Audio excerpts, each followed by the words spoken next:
Shalom Bapak Ibu semua. Saat ini kita ada di khotbah minggu bersama Boksu Willy. Dan tema khotbah minggu ini adalah keinginan daging lawan keinginan surgawi. Mana yang benar? Keinginan daging atau keinginan surgawi? Apa yang dimaksud dengan keinginan daging? Dan apa yang dimaksud dengan keinginan surgawi? Atau kita katakan keinginan roh. Mari kita bahas. Kita buka Alkitab kita bersama-sama. Baca di Galatia 5 ayat 16 sampai 18. Maksudku ialah, hiduplah oleh roh, maka kamu tidak akan menuruti keinginan daging.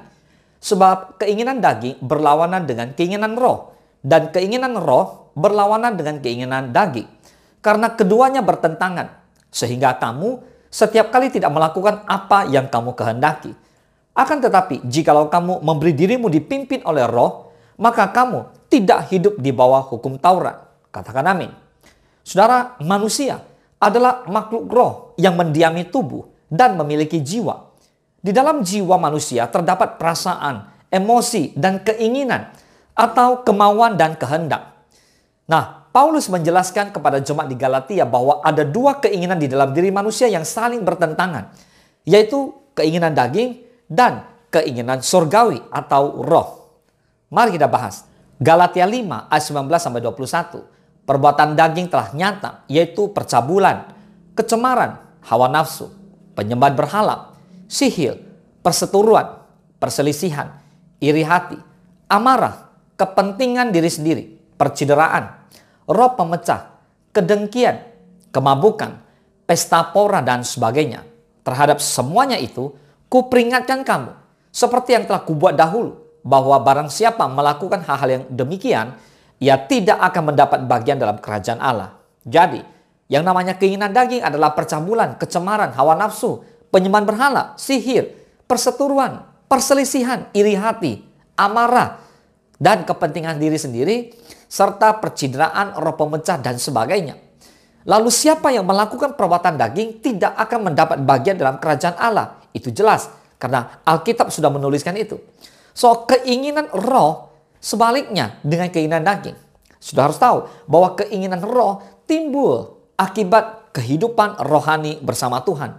Kehidupan yang penuh dengan keintiman dengan Tuhan. Ayo kita baca Galatia 5, 22 dan 23. Tetapi buah roh ialah kasih, sukacita, damai sejahtera, kesabaran, kemurahan, kebaikan, kesetiaan, kelemah lembutan, penguasaan diri. Tidak ada hukum yang menentang hal-hal itu. Jadi keinginan roh atau keinginan yang lahir karena roh melahirkan buah roh, yaitu kasih, sukacita, damai sejahtera, lalu kesabaran, kemurahan, kebaikan, kesetiaan, kelemah lembutan, dan penguasaan diri. Nah, keinginan roh timbul akibat keintiman dengan Tuhan. Jadi pergaulan kita dengan Tuhan. Oleh karena itu, tidak ada hukum apapun yang menentang keinginan roh atau keinginan surgawi. Bapak Ibu harus tahu bahwa akibat dosanya Adam, maka semua manusia sudah kehilangan kemuliaan Allah. Gambaran Allah pada manusia rusak. Manusia tercemar dengan dosa. Dampak dari dosa, maka dari dalam hati manusia timbul segala pikiran jahat atau keinginan-keinginan daging. Sehingga tidak mengherankan, keinginan daging sekalipun tidak pernah diajarkan, setiap manusia sudah bisa melakukannya. Kita adalah milik Kristus. Untuk itu biarlah hidup kita dipimpin oleh roh Allah atau roh Tuhan atau roh Kristus. Sehingga keinginan yang timbul dari dalam hati dan hidup kita adalah keinginan roh. Bukan keinginan daging kita. Sehingga hidup kita bisa menghasilkan buah-buah roh. Mari kita belajar dari sebuah kisah yang begitu luar biasa. Yaitu dari kisah Yakub dan Esau. Masih ingat kisah masakan yang merah-merah itu? Sungguh menggelikan memang sekaligus menyedihkan. Bisa baca di Kejadian 25 ayat 29-34. Menggelikan karena Yakub dan Esau memperjualbelikan status. Hak kesulungan menjadi barang dagangan, bayangkan. Menyedihkan karena ada orang yang demi tujuan menghalalkan segala cara. Dengan menggunakan masakan yang dibuatnya, Yakub membuat jerat agar Esau menjual hak kesulungannya. Lebih mengenaskan, Esau menjual hak kesulungannya demi makanan. Penulis kitab Kejadian mencatat perbuatan Esau itu dengan demikianlah Esau memandang ringan hak kesulungan itu. Kejadian 25 ayat 34b.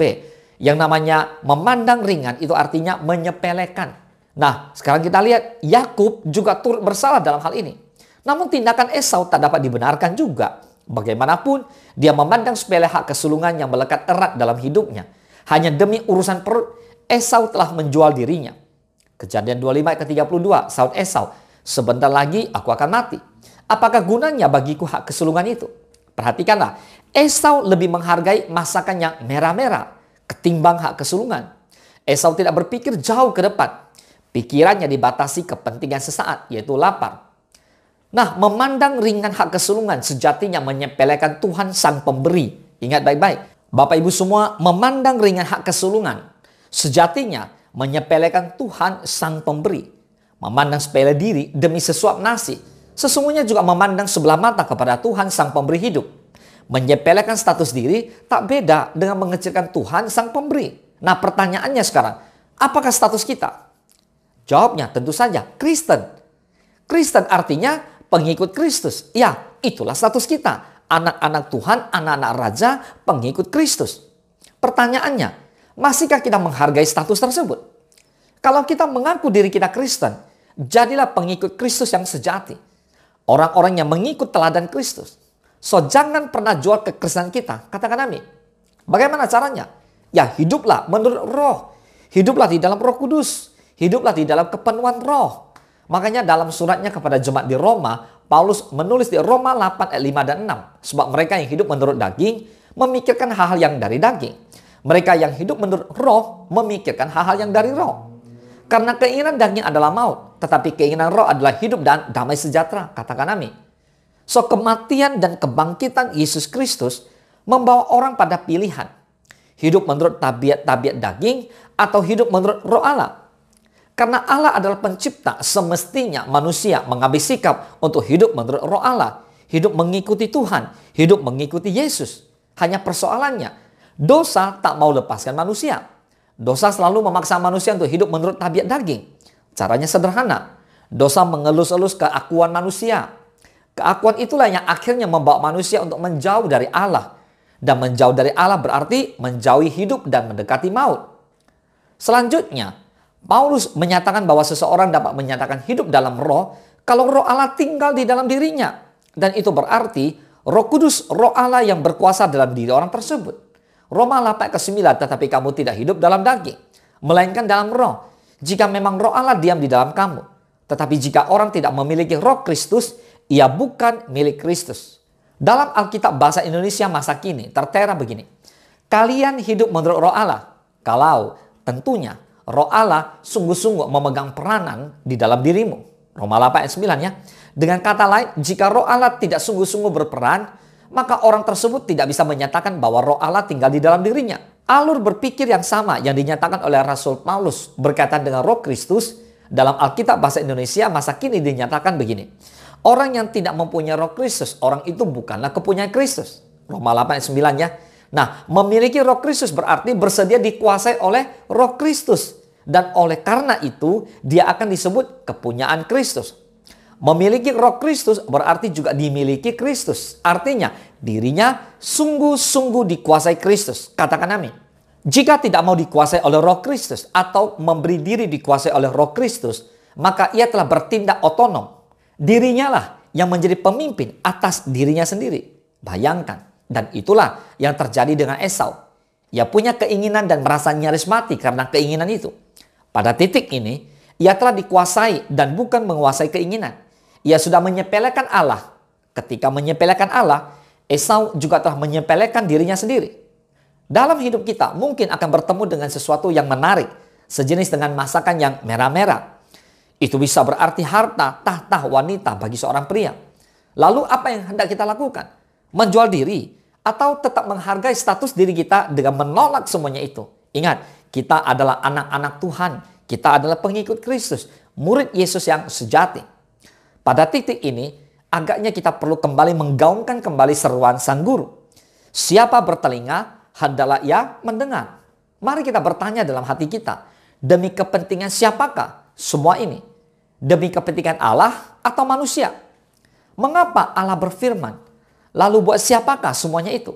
Menurut saya ada kebenaran yang pasti terkait dengan firman Allah.